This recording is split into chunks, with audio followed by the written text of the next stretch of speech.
मैं बाप हूँ, मैंने ख्वाब बेचे तो ख्वाब सबके खरीद लाया। मैं वो हूँ जिसने अजाब झेले तो आप लोगों ने चैन पाया।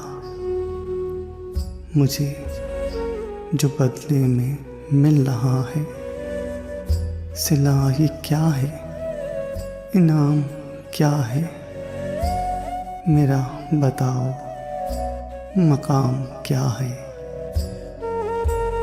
कभी सुनो मुझसे लाड लो तुम, मेरा फसाना मेरी कहानी।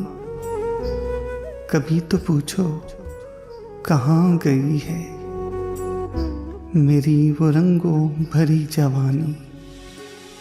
तो याद रखना तुम्हारी खातिर तुम्हारे बचपन पे वार दी है।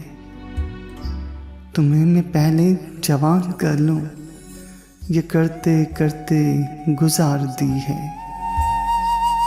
गुजर गई है तो सोचता हूँ, गुजर गई है जो शाम क्या है, मेरा बताओ मकाम क्या है, मेरा बताओ मकाम क्या है।